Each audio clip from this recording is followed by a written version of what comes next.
Apakah politik dan politisi harus istirahat di tengah pandemi COVID-19 ini? Salah besar. Hai, welcome to Politician Academy Channel.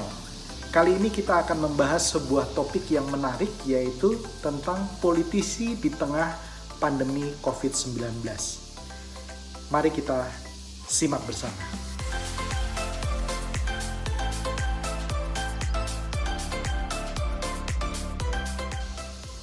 Pandemi COVID-19 telah menyerang hampir semua aspek dan bidang kehidupan masyarakat.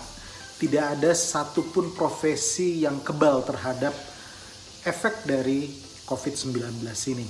Pada saat COVID-19 mulai menyerang dan masuk ke Indonesia, banyak orang menyatakan bahwa sudah nggak usah bicara politik dulu, para politisi istirahat dulu. Sekarang saatnya fokus untuk bersama-sama memerangi COVID-19. Menurut pendapat saya, opini tersebut salah karena mereka tidak memahami apa makna dari politik itu secara umum.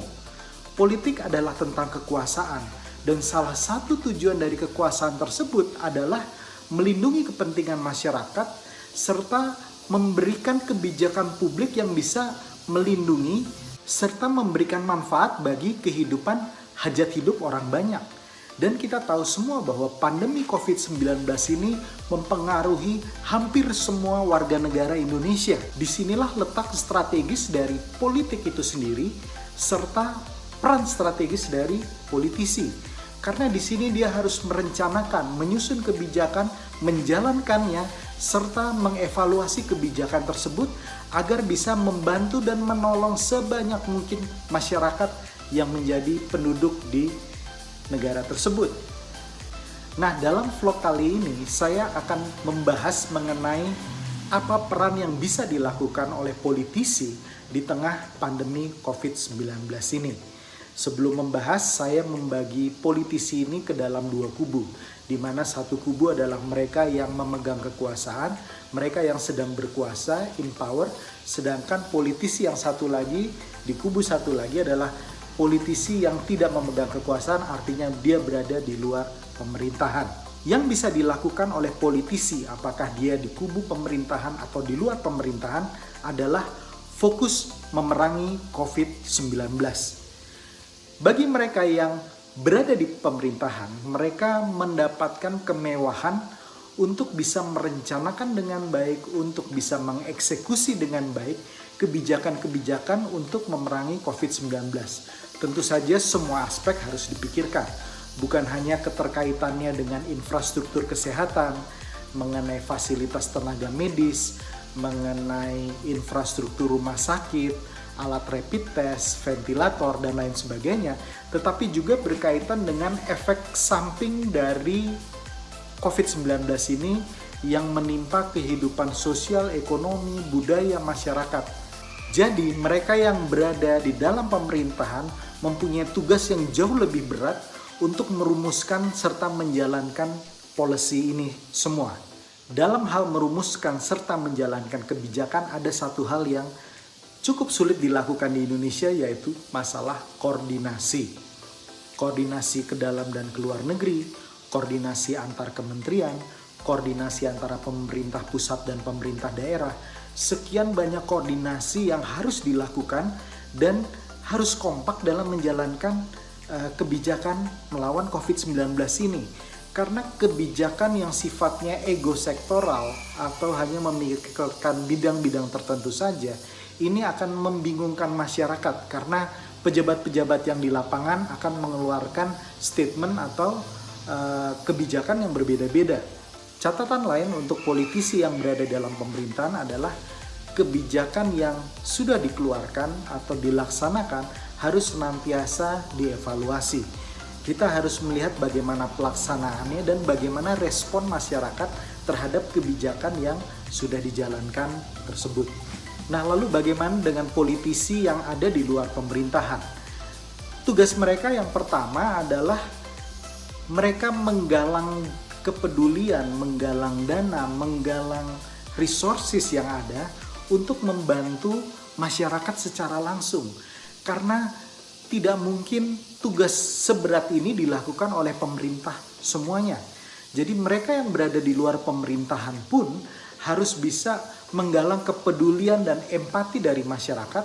Selain mereka sendiri harus melakukan action tersebut, tapi mereka dengan kemampuan mereka yang ada, dengan jaringan mereka, dengan network politik mereka, mereka mesti bisa untuk menggalang resources untuk membantu saudara-saudara kita yang kesusahan. Yang kedua yang bisa dilakukan oleh politisi yang berada di luar pemerintahan adalah tetap mencermati serta mengevaluasi kebijakan-kebijakan pemerintah di tengah pandemi COVID-19 ini.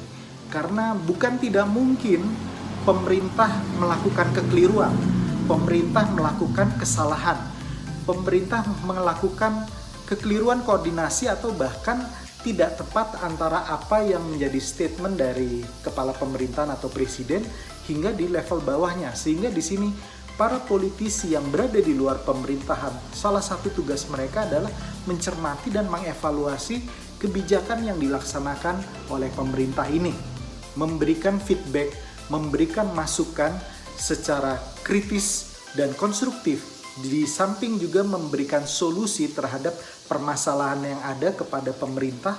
Ini akan sangat membantu pemerintah dalam menyalurkan program-programnya secara efisien, efektif, dan tepat sasaran. Jadi yang pertama fokus kepada peperangan melawan COVID-19, dan yang kedua adalah sikap dari para politisi untuk hati-hati terhadap free rider atau para penyusup.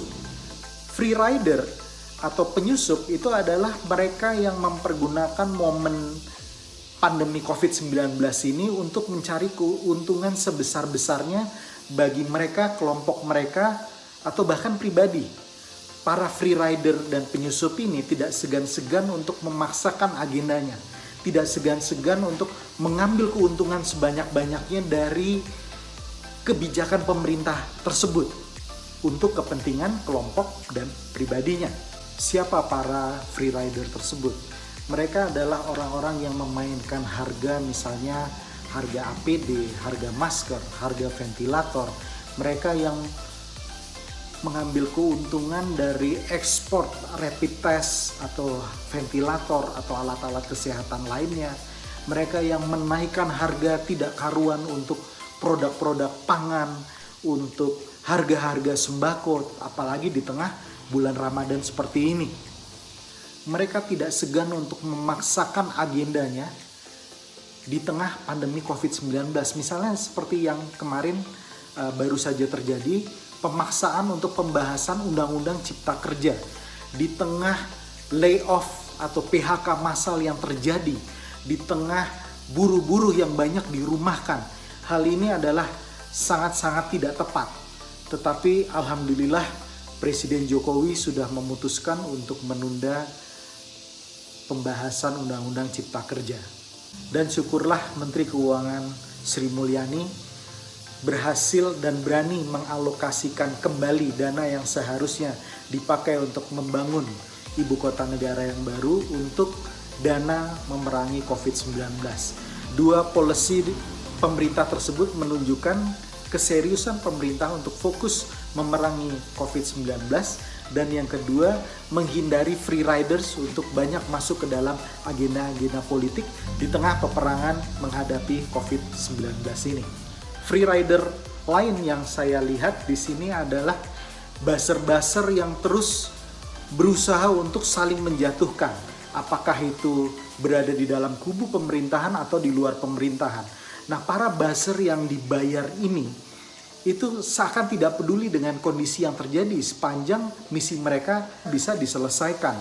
Nah, ini yang saya sesali karena di tengah pandemi COVID-19 harus fokus bergotong royong sama-sama untuk memerangi COVID-19 ini. Ada bedanya antara kritis dan nyinyir. Ada bedanya antara mendukung dan fanatik membabi buta.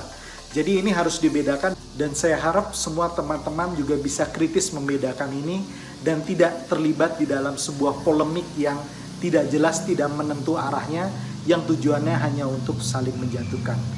Demikian Politician Academy Channel kali ini. Tetap semangat, tetap positif, stay at home, dan salam perubahan.